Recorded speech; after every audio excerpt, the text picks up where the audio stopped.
पण आता आपण जिकडे जाणार तिकडे लाल परी नसणार, तर ह्या गोष्टी आता आपण मिस करणार आहोत. एवढा फुल राईटला घुसतोय तू आणि लेफ्ट बोलतो. मी लेफ्टला टाकणार होतो गाडी. आई जाऊली भेंडी आयुष्याला काय मारला गाडी. बेकार रे. नशीब पुढच्या ह्याच्यात गेला नाही तर समोरच्या त्यांनी लावली असते.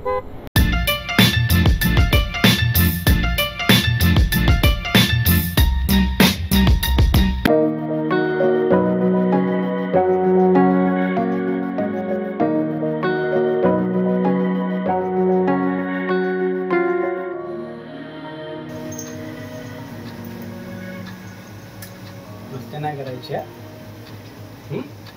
अजिबात नाही. मम्मीची काळजी घ्यायची. हा बाहेर पडायचा नाही का तिकडे.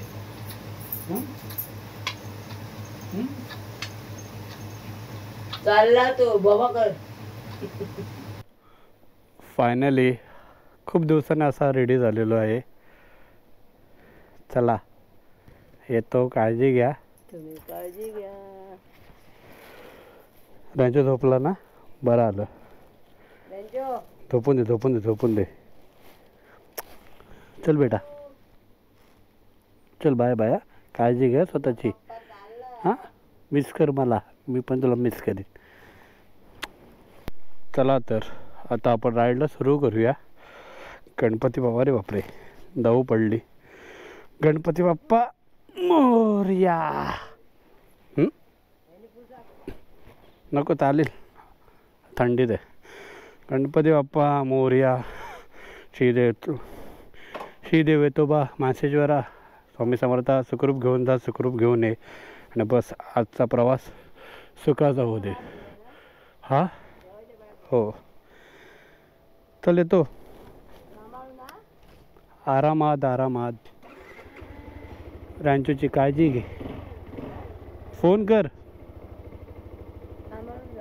हो, गाडी सावकाश चालू आहे. हा चला येतंय. ते आपण काळजी घे, कळला काय. चल. आज तरी आंघोळ गेली.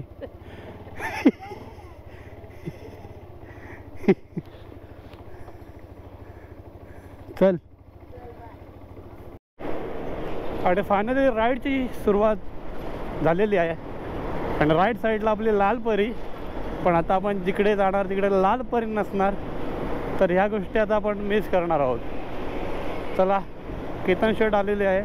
आपल्याला पुढून आता युटर्न मारायचं आहे. लेफ्टला केतन आहे. चला फास्ट. ऑलरेडी लेट झालेलं आहे. 7:30ची राईड. वाजले 7:30. 1 तास आपण मागे आहोत. म्हणजे आजच्या प्लॅनमध्ये सगळीकडे आपण 1 तास लेट असणार. ओके, लेट अस गो. हे बाबा, हा ओ फुल पॉवर. चल मग निघूया आता. डायरेक्ट स्टॉप वापीला. थांब रे. First trip 0. चला let's go. Miss you Borivali. लवकरच देतोय मी. पेट्रोल ठीक आहे. किती भरायचं आहे तिथे आपल्याला? वापीला फुल करायचं आहे ना. तर आता माझ्याकडे 2 कांडे आहेत. 330चा फिल करतो.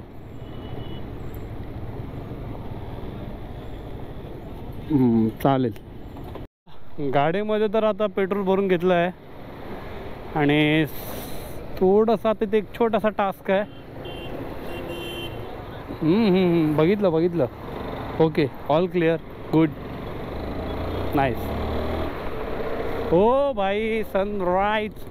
ॲक्च्युली सनराईज बघायचा आज तर काही असा हेतू नव्हता, कारण आता बरेचसे सनराईज आपल्याला गुजरातमध्ये बघायचे.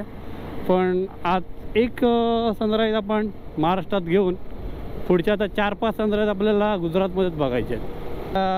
जस्ट आपण आहे ना घोडबंदर ब्रिजला लागलो आहे. आणि इथून जी थंडावा आहे हवेत, अजून ह्या ना एक्साइटमेंट वाढवतो आहे आपली पुढच्या राईडची. तर क्वाईट एक्सायटेड. बघूया आता पुढे आपल्याला अजून काय सरप्राइजेस मिळत आहेत. आणि आजच्या दिवसाची काय स्टोरी बनते. बघितलं, हे झालं गुजराती माइंड चालू इकडे.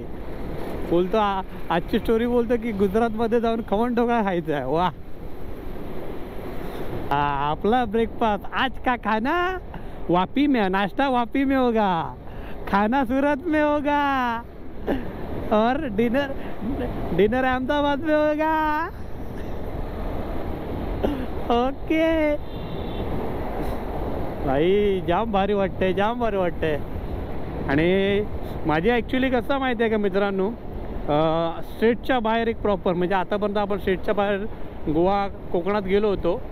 इवन मी गुजरातमध्ये पण आधी बाईकने गेलो आहे, पण कसं ते सुरतपर्यंत, म्हणजे ती लिमिटेड राईड होती. आता ही राईड आहे ना, आपण स्पेशली गुजरात एक्सप्लोअर करायला चाललो आहे. आणि आपल्यासोबत केतन पटेल, अर्थातच नावातच गुजराती फिलिंग येते. तर केतन पटेल असल्यामुळे अजून कॉन्फिडंट आहे आपण या राईडबद्दल, कारण लँग्वेज बॅरियर जो आपल्याला होता तो नाही आहे, just because of this person. तर आपण खूप आता मजा करूया. लेफ्टला टाकताना जरा इझी टाक, कळलं काय, कारण पॅनियर आहे ना, थोडं अजून यूज टू व्हायला तुला अजून पकड ना, अजून 30 किलोमीटर पाहिजे, म्हणजे यूज झालं, बस इनफ आहे तुझ्यासाठी. नाही रे, मला तर लॉंग राईडमध्ये थोडंसं यूज टू व्हायला वेळ लागतो ना.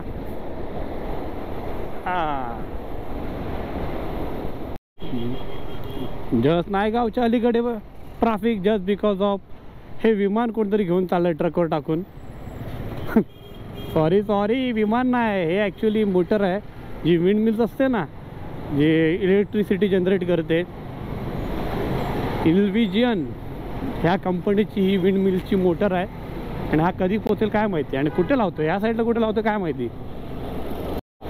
ते धावून दे, इंटरकॉमवर मला आधी तुझं लेफ्ट राईटचं कन्फ्युजन आहे ना, क्लिअर नाही यायला. एवढा फुल राईटला घुसतोय तू आणि लेफ्ट बोलतो. मी लेफ्टला टाकणार होतो गाडी तुझ्या नादात.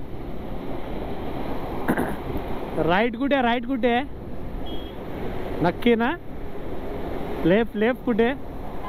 ओके दॅन ठीक. हे बाबा, इंटरकॉमच्या भरोश्यावर राहायला नको, मला पण तुझ्याशी यूज टू व्हायला 40 किलोमीटर बघावं लागेल. आता मस्तपैकी विरारचा टोल गेला मागे, आणि ऑलमोस्ट तिथे आमचं जवळजवळ आहे ना 40 किलोमीटर कंप्लीट झालं. पण आता इथे केतनची कंडिशन आहे की पॅनियरमुळे थोडंसं बोलतात ना, स्पीड लिमिटमध्ये होता तो, आणि तो पण आता कंटाळला, बोलते त्याला आता गाडी रेमटवूया.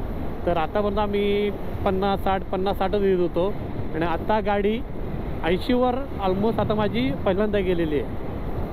तो आता 80-100 खेळायचा आमचा काहीतरी वेद आहे. तर चला, तर आई जाऊली भेंडी आयुष्याला काय मारला गाडी, कुठलं तंत्र बेकार रे. नशीब पुढच्या ह्याच्यात गेला नाही तर समोरच्याची त्यांनी लावली असते.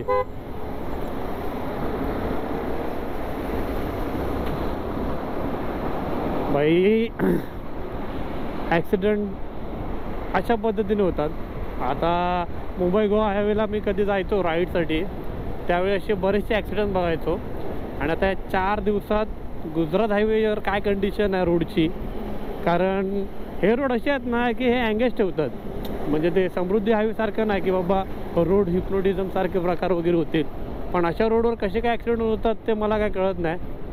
काही सांगू शकत नाही ॲक्सिडेंटच्या बाबतीत. नेवर असं नाही की समोरच्याच्या चुकीमुळे आपल्याच चुकीमुळे असं होईल. कधी कधी समोरच्याच्या पण चुकीमुळे होऊ शकतं.